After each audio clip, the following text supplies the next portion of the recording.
Welcome to day 79. My name's Amanda and this is Getting to Know God. We are using the Children's Bible, which has 365 stories for every single day this year, and we are now on day 79.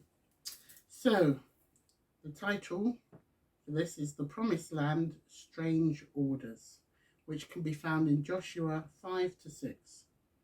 The beautiful city of Jericho stood at the entrance of the Promised Land. The city was well watered with springs. Trees flowered in the streets and tall palm trees gave welcome shade. Joshua knew that if Canaan was to be theirs, Israel must first capture the city of Jericho. As he was thinking and planning how he would make the attack, he suddenly noticed a stranger standing in front of him. What was more, the man was armed with a sword. Joshua sprang to attention and called out, "Are you one of our soldiers, or are you on the other side of the enemy?" "Neither," the man answered.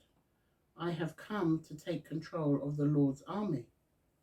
Then Joshua bowed low, because he knew that the stranger was God's special messenger.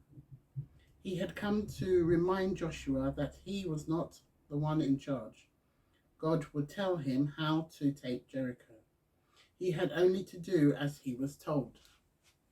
The more Joseph listened to what God had to say, the more he wondered at the strange orders that God gave him.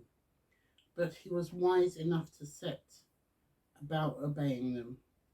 The first people Joshua sent for were not the brave young soldiers, but priests. "7 of you," Joshua said, "are to take your trumpets and march at the front of the procession.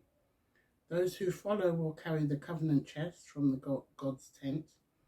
That will be a sign that God himself is with us." Next, Joshua called for the soldiers. "You are about to march behind the priests," he explained, "and follow where they lead." Nothing was said about swords or spears, bows or arrows, or any weapons needed to attack a city. When everyone was lined up, Joshua gave his next instruction, just as God had given them to him. "Start marching around the city walls," he said. "You priests, keep on blowing your trumpets as you go, but you soldiers keep quiet. When you have marched once around the walls, come back to the camp. That will be all for today." What do you think of that?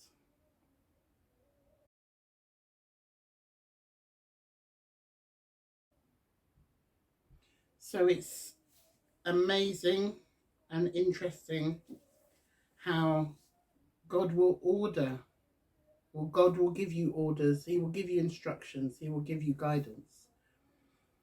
And sometimes it really doesn't make sense what he's suggesting for you to do. It may sound backwards, it may sound back to front, it may sound completely the reverse of what you need to do or what you think will need to be done. But God knows what he's doing. He knows the beginning, the end, the middle. And so I pray that you listen, because Joshua's finest skill was to obey. Let's follow Joshua's lead. God bless.